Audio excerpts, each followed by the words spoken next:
if at any point, because then I get really anxious and I want to participate because I also like the limelight, if at any point there's something that you want to add on to, just kind of tap out the person that is the senator and just rotate, okay, those seats. So it should be really fluid, and if you know, are kind of a background person, don't feel like you have to participate, but we want as many people to hear their voice as possible about this article, okay? So the connectors that are right up here kind of really help to kind of help the conversation go along. So if you hear something, you know, everyone's got name tags on, you can say, yeah, I really agree, you know, with the person that just spoke because, and then you can always add on. All right, so these connectors are really up here to help you. All right. Rhonda, are we still doing 20 minutes? Okay. All right, so I am going to open up the floor for you guys to start discussing. I'm just going to be the timekeeper, except the only time I'm going to interject is if we kind of get off task. But you guys are amazing. We're not going to do that. Okay? So the floor is completely yours to start talking about anything that you found interesting in this article. I'm a site administrator, and my question is about the equality. And can an administrator be an effective coach if the positional authority exists? Like, how does that equality? Yeah, how does that exist in a relationship where there's a positional authority? I think it's really difficult, I would say, because you know, I'm a teacher, and I would say that, you know, just from my peers too, and also in Nevada, we're working towards this performance framework and this idea of peer evaluation sort of being implemented into an evaluation process, and the automatic response is always very negative, pull back. And if the coaching idea is to sort of bring in, based on this is sort of like, you know, common sense in terms of a discussion that you would have with a peer, but as soon as that authority level, and there's so many people, especially in teaching now, where things are a little bit rocky with evaluations and tenure being pulled and all these other things, that there might already be a roadblock there where you don't want, especially when you're starting something new at your site, you probably want a teacher that is, or someone at your site or in your district that is revered in terms of an equal, maybe not necessarily an administrator, but someone that's sort of the go-between to actually facilitate those discussions. Because I don't think, even if you're an administrator that someone really likes, there's always the possibility that that's going to transition out. And that administrator might be gone, especially in our district. We have a new administrator every 2 or 3 years.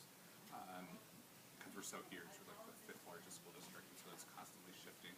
So from, you know, personal perspective, I would always be more comfortable to have a peer, even if it was a peer from another school site, that would be there, because I know that they would be probably treading the water at the same level that I was at, as opposed to someone where you might walk in already sort of not wanting to acknowledge any sort of personal weaknesses or negatives that you're seeing, because you can see that it's possibly impacting you later down the road. I agree that that can be a difficult situation. However, I think that it kind of puts you in a very unique position in that you can kind of break down those barriers that might be there because of the assessments and observations and things that you have to give to teachers, but that they can see you as a person that is trying to help them grow and not as a gotcha kind of thing, with things that you're trying to help them, or areas that you're trying to help them improve. But I think that in this piece where they talk about dialogue, and so instead of saying these are the things I identify as areas of growth for you, instead saying, you know, what are some things that you feel like you need to work on? So when I was in your room today, this is what I videotaped, let's watch this together. What was your takeaway? And this is what I saw. You know, I think it's a great opportunity to really just kind of build a different relationship with teachers. Can I ask you a question? Well, I was wondering which one of the things that you saw that a principal might be more, just because of their position, be in a great position to be better at. Which of those things are like, yes, as a principal I can do that well, or... Well, the saying yes, that's the appealing part to me, and sort of I feel like in some cases it can be backwards, because I personally am a curriculum instruction administrator. That's what I'm into. And so I'm into teaching, and I don't ever bring it to evaluation. So what's appealing to me is that I do have the positional authority to say, yes, go for it. How can I support you? So it's sort of like building that trust by asking those right questions. I know my principal often says to me, our first job is to coach teachers, in that we want them to, if I'm the principal educator in the room and you're the assistant principal educator in the room, then we have expertise that those teachers might not have. Our first job is to make great teachers. So we are coaches first and foremost. However, and I think this is where your question comes from, at some point, your coaching of a teacher may not work, and that's when you have to take on a different hat. But initially, we are coaches. That's our job. We're making great teachers, so. Well, we also have the time.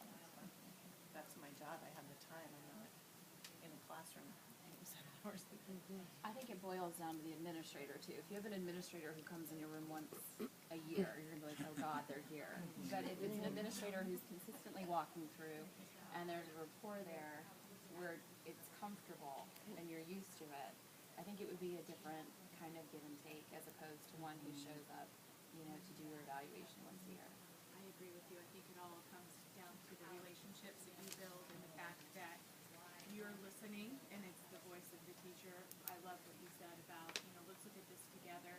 What are your takeaways? What do you notice? The minute it becomes, I saw X, Y, Z, you're going to have that wall go up or that effective filter. So it really comes down to being present and supportive and having those relationships and listening. It's all based on letting it be somebody coming from their needs. But there is always the time, though, where maybe you need to, how do you say this, guide in a certain direction, or maybe there is a school-wide initiative or something that you're all working on where maybe there's a structure in place to say, hey, we're all working on X, Y, Z, I'm going to support you there. But to have that little bit of voice and let them have a piece of their learning is. So then how do you frame choice when you have initiated mandates? That was one of my big questions. I'm not fooling them. You have to do this. Yeah. I think that the balance, maybe, and anybody jump in and correct me if I'm wrong, but if you do have a school-wide initiative or a county initiative or a district initiative, if you have we're all working on this, but to help build that trust and collaboration, to have a bit of choice in what area in this initiative should we work on together, or in what other way can I support you as well as doing this, and maybe we'll see how they coincide or they parallel. So I think still giving that little bit of point of view and voice and relevance is critical, even if it is a district initiative or a county initiative. I think PBL is a huge thing to implement in your school anyways, and if you try to say, hey, we're going to get PBL and you try to do the whole shebang, you're going to get overwhelmed teachers. And so the reflective part of any process through PBL, including this article, I think is the most important. And when you go to tune a project, often I've seen structures where the reflective part of it or the debrief at the end gets the most time. And maybe having a teacher who's reluctant, is it possible to say, hey, which one of these little parts of PBL you feel most interested in, and what's your goal, and then going back and reflecting on that throughout the year. And maybe you'll eventually get to PBL, but I don't know, I just have a hard time. It's hard to say we're going to do PBL in our school and it not feel overwhelming to your teachers. So I like to tell people that I work with, I'm like, it's going to feel messy, it's going to feel confusing, it's going to feel overwhelming, and that's okay. That was one of the need to knows that didn't get up there is how do you create that culture, or do you have success, anybody, in creating that culture where, we keep saying, students' failure is the first step to learning, so how can you create that culture among teachers? Where failure is okay, and, you can work with a colleague and honestly say, I screwed this one up, can you help me? The article talked about that too, like just kind of showing your uncertainties or your gaps in learning. And I have a colleague who just finished 2 years of this grant with me, and she's really good at that. It's a really great quality that she has. She'll just, I know she understands more than she lets out, but it makes everybody feel comfortable and want to work with her, and they see her learning and expanding, and then they want to do it and they want to work with her, and she's very positive as well. And we talked about affirmations, and as a coach, you always want to give positives. And I read somewhere, like, you give a negative, it actually takes 3 positives for that person to start forgetting about that negative. So when we talk about principals or administrators as a coach, I think you really have to create an affirmative, positive environment. Here's a question anybody can. This would be a great time to switch out. Has anybody felt this, felt Katie's question, where either you're an administrator and you're actually able to establish a good coaching relationship, or you're a teacher and you felt that with your administrator? If you had that experience, I'm curious what led to it, and what were the things that made that happen? I've had that experience, but it did take a good reflection period for myself to be able to say, I'm not doing this well, and communicate that to my administrator before she communicated it to me. It took like a little bit of a gut check because I went to her, and when we sat down together, she was very good at the dialogue piece and could take me through, okay, what did you see, what did you need to improve upon? And it really was that she was in my classroom every week. She wasn't unfamiliar to me. My kids knew she was coming in. They weren't putting on a show when she came in. It was very genuine. She saw truly what was happening, but it was the dialogue piece of, you know, she didn't come in and leave me a little form that said, here are 3 things you can do to be better. Yeah. So it was just the time that she spent, I think. I have a question, I guess that kind of goes along with that. It goes back to her question. As an administrator, even though you are in a classroom, sometimes you want to build all those things, but at some point, sometimes it does come a point as a principal that you can no longer give all these positives. I mean, you it cannot always be positive.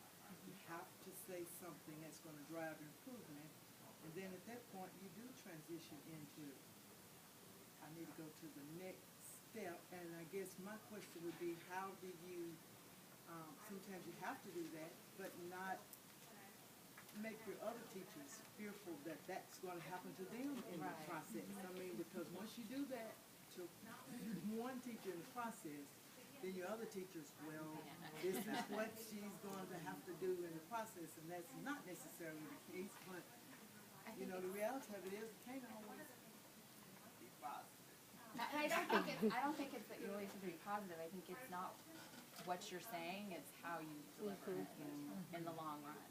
I mean, that's been my experience. I mean, I've had experiences where I've had to make improvements, and I think it was the way